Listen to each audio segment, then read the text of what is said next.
Hi friends, and welcome back to the Genealogy Gems YouTube channel. It's springtime, and one of the spring cleaning tasks that we can do as family historians is to go back through the family tree that we've already built and make sure that we have vital records for everybody. So vital records, of course, are birth, marriage, and death. So today we are focusing on marriage. Marriage is what brings us together today. Yep, in this quick tutorial, I'm going to walk you through the 5 steps that I follow to track down marriage records for all of the different couples in my family tree. So let's get started with step number 1. Okay, so step number 1 is we need to determine the time and the place that we think the marriage would have occurred. We really need context, right? There's a good chance, if you're like me, you've got people with the same name, even within the same family tree. And so one of the ways we differentiate people is by knowing what time frame they lived in and what location they lived in. Well, that's kind of the same thing with records. In order to find records, we've really got to narrow that down and make sure that we know what that time frame and place is, and then that can help us figure out whether or not records are even available or what they are and where to find them. So for example, if you have a couple in your family tree and you need to find their marriage record, and you happen to have found them in the 1880 census, and they don't have any kids yet, so you're thinking maybe this is just after they got married, that kind of gives you a ballpark time frame.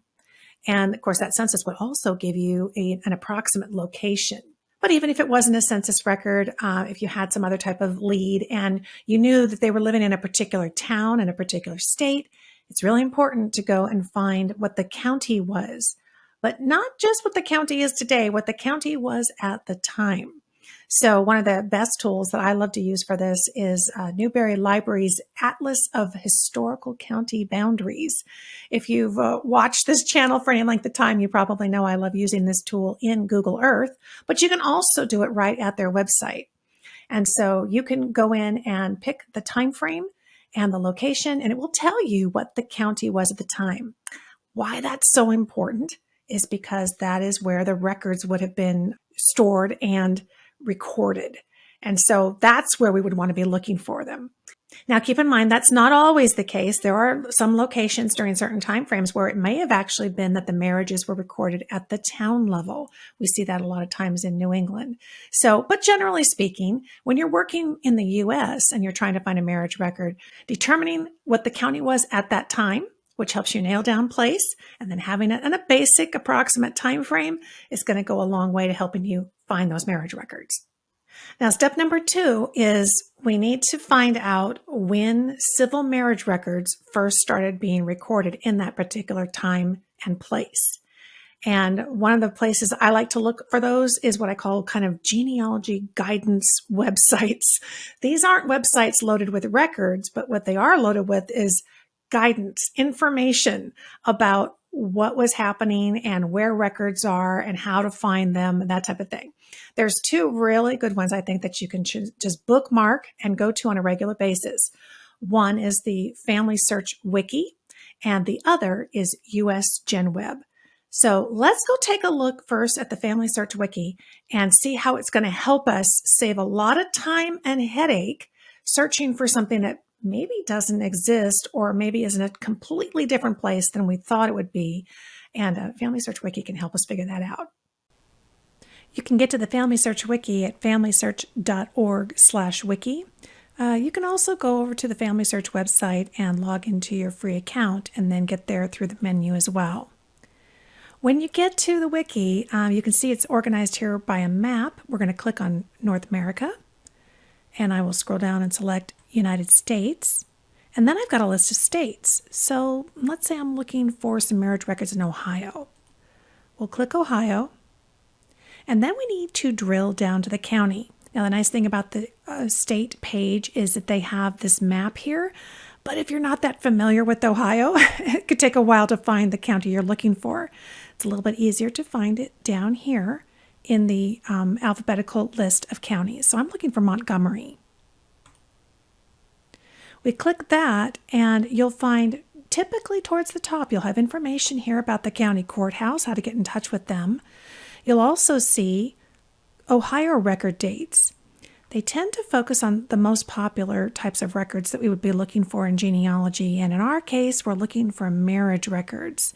So if I had an 1880 marriage that I'm looking for, I want to make sure that marriage records civilly had already started.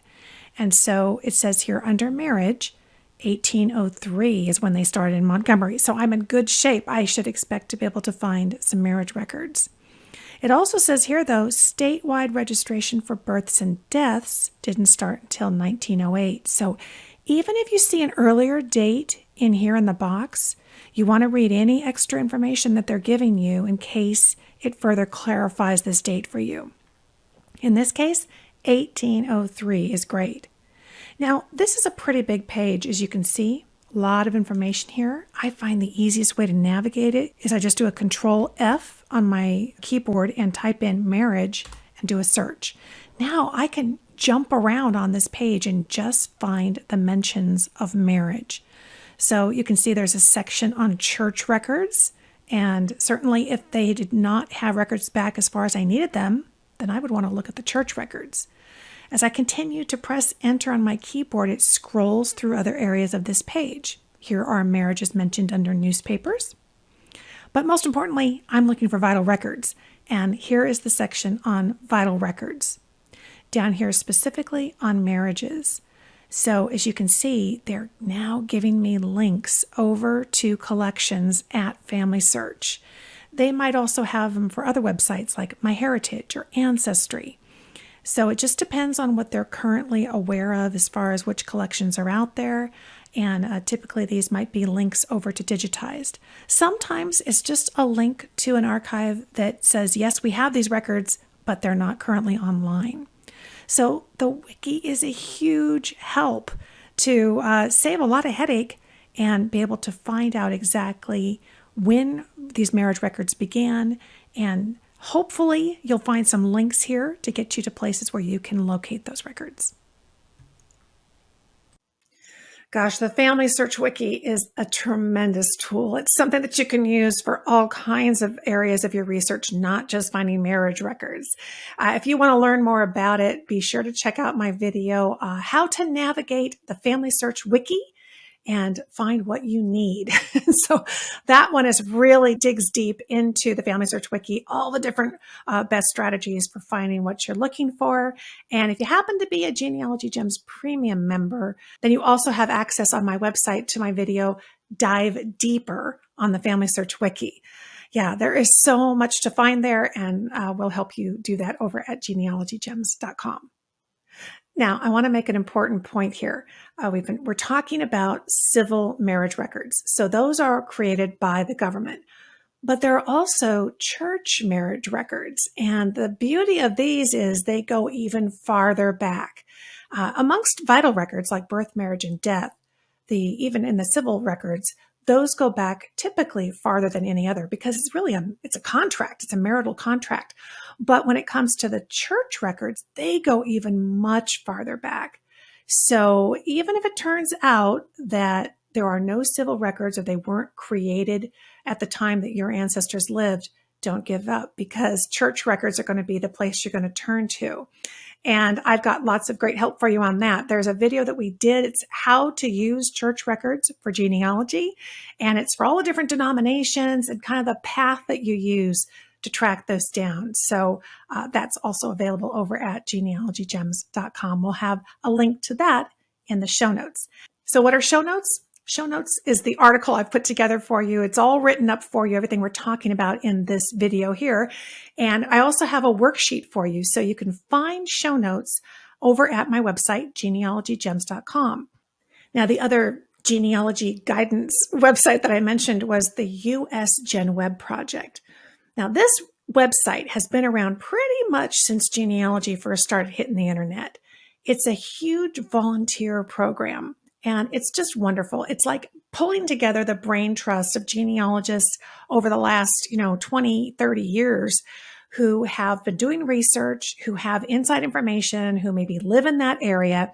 And they bring all this information together on the US Gen website and organize it by location. so that if you have a question about a particular area or records that are available, you can go and check this out. So it's structured by first in the US, you go to the state, and then you drill down to the county. And each county has its own US Gen Web project. It is all volunteer based. It's absolutely free. And there'll typically be a coordinator for that county who kind of works that web page and just puts on information as it becomes available. And many people contribute. So they'll put links to all kinds of different records. They'll also alert you to, hey, it turns out that the county courthouse burned down 50 years ago. And so those records are just not available. Or maybe they burned down, but it turned out that things got digitized before they were completely lost. So it's that inside information from oftentimes people who live there locally or have done a ton of research in that area that can help so much to direct you to the right place. Okay, so step number 1 was to nail down that location and time frame, and step number 2 was to go check out the genealogy guidance websites like Family Search Wiki and US Gen Web to make sure that you have a good handle on what records may be available and how to get them. So that brings us to step number 3, and that is to head to some of your favorite genealogy records websites. These are websites like Family Search, which is totally free, and Ancestry and MyHeritage. So I would recommend you start with Family Search because that is totally free. And certainly the Family Search Wiki is going to point you there if it turns out that they have records that you need. And then from there, after you've exhausted the free stuff, if you happen to have a subscription to a website like Ancestry.com or MyHeritage.com, well, then that's your next stop, is to go and check that out.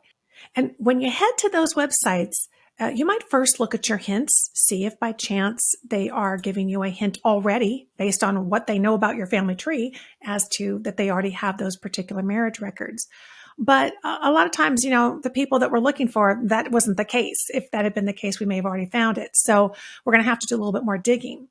But just because there wasn't a hint doesn't mean that there aren't records available. And sometimes it's just a transcription. It's just a bit of a lead to records on another location, but you might still find it at one of these big genealogy websites. One of the best ways to make sure that you've exhausted all the possibilities at your subscription website is to go check out their card catalog. That's everything that they have on their website. When it comes to hints, they don't generate hints for every record collection that they have. They actually do it for a smaller fraction of them. So going to the card catalog is just going to be making sure that if by chance it's there, but it didn't pop up already, that you can still find it. Now, if you happen to be an Ancestry subscriber, I would really recommend that you check out my video, Ancestry Top Tips and Hotkeys. In that video, we did dig in quite a bit to the card catalog. So I have a lot more suggestions for you on the best search strategies. There's little nuances to using the different elements of that search feature. And you don't want to just run a quick search and assume that there's nothing there. That's not always the case. So check out that video, and that will give you a whole lot more strategies on making sure that you've exhausted everything that's possibly available in Ancestry's card catalog. Okay, step number 4 in our 5-step process for finding marriage records is to contact the jurisdiction that originally created the records. So again, we're talking about civil marriage records. Those were created by government entities. And this is the old-fashioned way. This is the way we did it in the old days, pre-internet. Back then, you had to, generally speaking, you weren't going to be finding these records online already digitized like we do so often today. But you would have to contact the actual jurisdiction, and that sometimes is still the case. You might find an index or a transcription, something that indicates, hey, we got some information off of a record, but we're not actually showing you the record. And they'll have maybe a link or some information about what the original source was. That may be the county clerk. And so that is the person, or that is the entity that you need to get in contact with to get that record. Certainly, you can do Google searches and look up the county and the term county clerk or marriage records, and that will take you to their website. There, you're going to typically find information about how to order those records and get copies. They'll sometimes define that there's certified and there's non-certified. You don't need a certified marriage record to be able to use it for genealogy. So pay the lesser fee and get the non-certified if that's one of the options that they're offering you. And the beauty of when we use the Family Search Wiki page is that oftentimes they may already have alerted you that there is just nowhere online where these are available. And they'll oftentimes give some information about how to get in touch with the county clerk. Now, it may be outdated information, so it never hurts to go and Google it and just get the latest contact information. And you can always pick up the phone and call them and ask how you can place an order for the marriage record. Sometimes they'll let you know they don't have them anymore. And depending on how old the records are, they may have actually boxed all those up and sent them off to the state library, the state archive, sometimes even the historical society. So hopefully on the website, it's going to tell you that prior to a particular date, all of those old records were sent somewhere else, and hopefully they'll tell you where that is. If not, again, you can always pick up the phone, call them, and ask where they would have sent those earlier records. Now, hopefully these days, it's going to be pretty straightforward using these 5 steps to be able to find what you're looking for. But if it's not, if you're just not finding what you need, that does take you to my step number 5, which is to Google it. And you may know, if you've been following my channel here for a while, that I am the author of the book, The Genealogist Google Toolbox. And that's one of my areas of expertise, using Google search for genealogy specifically. And there are a couple things that you can do to just double check across the internet. Is there anybody else who might have more information about the marriage records you're looking for? Sometimes it's just a small website that took it upon themselves to digitize or transcribe records from a particular location. That's possible. It might be that the information about where the records were sent to is outdated. They've actually moved on to some other location or archive. And the only way to really just double check that is to go out and do a web search and see if you can't find any other mentions or any other leads on this. So let's head to Google real quick and do a couple of searches just to give you an idea of how you can incorporate some of those really good Google searching strategies using search operators. So let's say that I want to find Randolph County, Indiana marriage records. First thing we're going to do is we're going to put marriage records in quotation marks. And what this does is it tells Google that this phrase has to be on the web pages that it gives back to me in my results list. Sometimes if you just do a bunch of different words, if you think they make sense, you'll end up with results where it has some of those words, maybe not some of those words, and then they're in all different orders. There's no context. We want to make sure that this exact phrase shows up in each web result. But in addition to that, I want to zero in on the time frame. Certainly, marriage records have been created for a long time in Randolph County. So I am going to put a number search. I'm going to say 1880 ... 1900. And this is technically called a num range search. And it explains to Google that each web result that it returns to me not only has to include that phrase, marriage records, but it also has to include a 4-digit number that falls within this range, which is perfect because that's going to be hopefully a year. And that will target websites that are talking about marriage records and for Randolph County, Indiana, in that particular time frame because it's going to include the year. I'm not going to put Randolph County, Indiana in quotes because we don't know if websites are going to spell out the whole phrase or just put Randolph CO or whatever. Google will understand that it's going to highly prioritize Randolph County and Indiana because it's very familiar with places. But these search terms, these keywords, and these numbers, we want to get as specific as possible. So when we press enter on our keyboard, we're going to get our results list. And of course, first of all, we see lots of sponsored items. Obviously, they're going to come from genealogy websites, but there's no guarantee that these sites actually have the records. So I'm going to scroll down and notice that our first regular result is from the Indiana State Library. and it does specifically mention marriage records, 1882 to 1891. And notice they put it in bold so it will jump out at us that this is a direct hit and matches exactly what we were looking for. Also, really good news, we see Family Search showing up second. We know that that's a free records website. So these are excellent results. And now we can come through here and look and see, wow, look, they've got the early marriages, 1819 to 1852. Now that didn't fall directly within our time frame, but as we scroll down, here we see marriage records from 1858 to 1882, from 82 to 1891. So I am in the right place, in the right ballpark. If these are not online, if these are just holdings and you'd have to be there in person, well, then that's why we want to go back and look at that second option, because we've got Family Search, Randolph County, Indiana, marriage records, and we'll see what they've got, and their catalog will help guide us there. And there are other options there as well.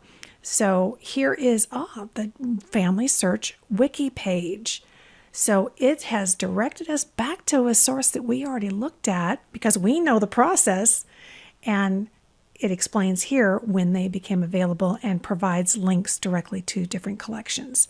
So Google is an excellent way to dig through the internet, go kind of beyond the big genealogy record websites if you haven't had luck there, and find these other websites, places like the Indiana State Library. In fact, if we scroll down, it also talks about the Union City Library. So this is, I know, a major city in Randolph County, and they've got items here too.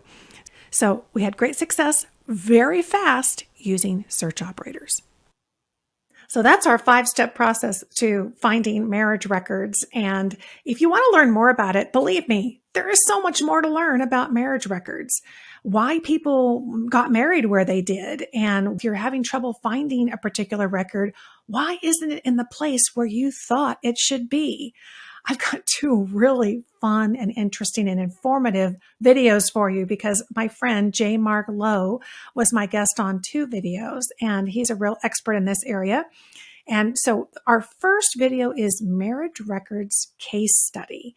And I just think it helps so much to see a case study all the way through because you'll get lots of ideas along the way. When you hit a brick wall or run into a challenge trying to find something, how do you get around it? That's what he tackles in that video. And we had a lot of fun putting that together. The other one is marriage records and Gretna Green. And if that's an unfamiliar idea to you, the Gretna Green is a place, but it's also kind of symbolic of when your ancestors got married somewhere else than you would normally expect, and they may have done it for very specific reasons.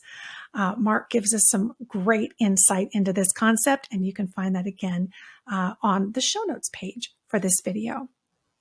I hope you found this helpful.